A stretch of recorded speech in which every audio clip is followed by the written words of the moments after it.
Hello, and welcome to Magic Item Monday, video series in which every Monday I will upload a short video introducing some magic items I've created for my homebrew world of Garth.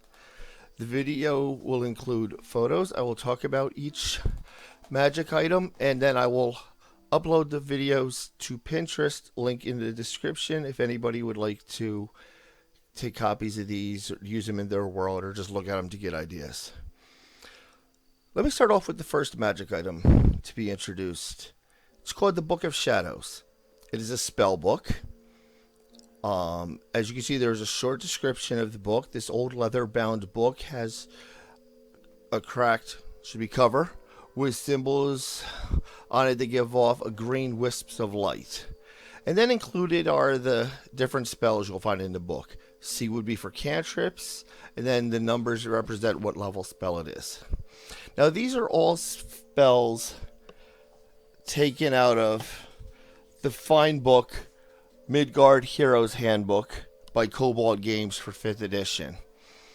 In my world, I usually play with newer players. I run a game at the local library until the recent shutdown with everything going on in the world. But I like to introduce new people to the game. I run a game for my son with his younger brother and sister. And I enjoy keeping the game simple. I also enjoy playing pretty much, as far as spells go, right out of the player's hand guide. That way new players can buy the player's hand guide, and there's the spells they can pick and choose from. I do have some races and classes I've taken from other sources, but I'll talk about that at another time. But there are many great spells introduced in other books out there, other companies, not only Wizards of the Coast. And I would like to introduce those spells to my world, but I don't like the idea of, a new book came out, so, look, there's a whole bunch of new spells all of a sudden that nobody had prior to this. So I've created these unique spell books with a theme that I use to introduce the new spells to. Now, these spells are all based on shadow-themed spells, as you can look through, and if anybody has the Midgard Heroes Handbook, and also some of these spells are from Deep Magic, also by Kobold Games. Highly recommend both things.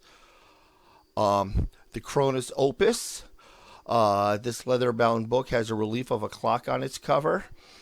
I've introduced both time spells from Explorer's Guide to Wildmount, as well as some time spells from Kobold Games Time Magic, Deep Magic supplement.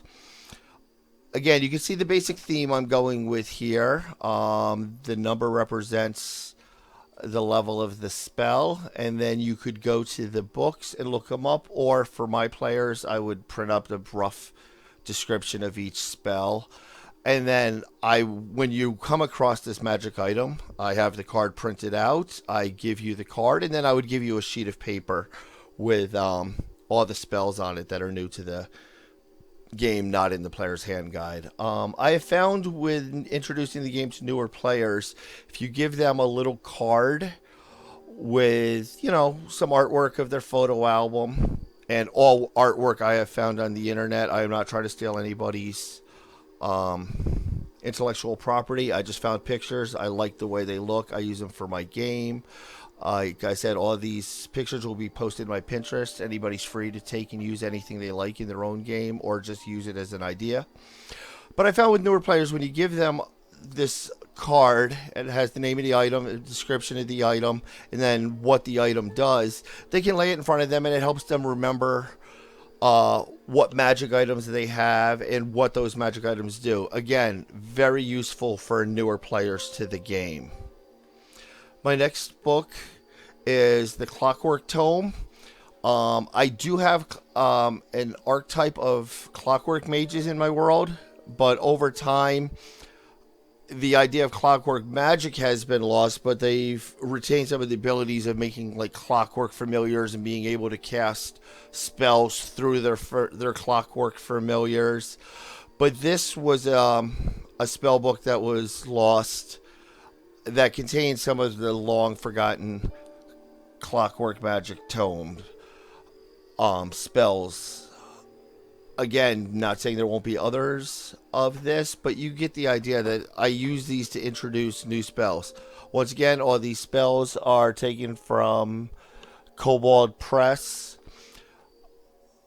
Midgard Heroes Handbook, or their Deep Magic Clockwork supplement.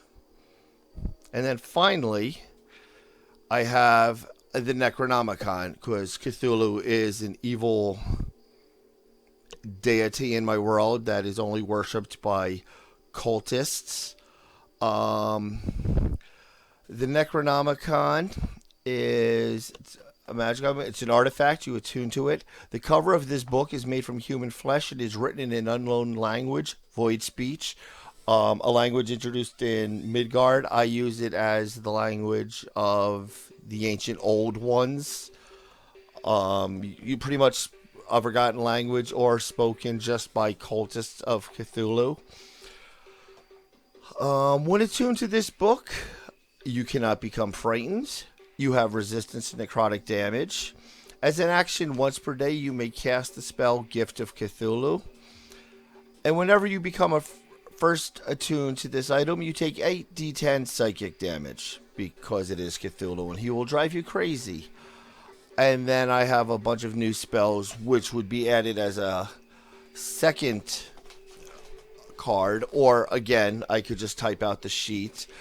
But I enjoy adding new spells not found in the player's handbook, but I also like to introduce them in a reasonable way to my world. My world, as originally created in 1989 in my senior year of high school, I have played in the same world since then through 1st edition, 2nd edition, 3rd edition.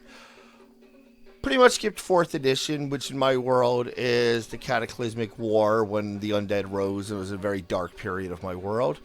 And now we are in the 5th age, or for 5th edition. I hope you people find this interesting. I hope any new game masters out there could find some of my ideas useful, or any game masters out there find these ideas useful. Have them in your own world. If you find any of these ideas useful or like to comment, please comment below. As always, have a great day. Be good people. And game on. Thank you.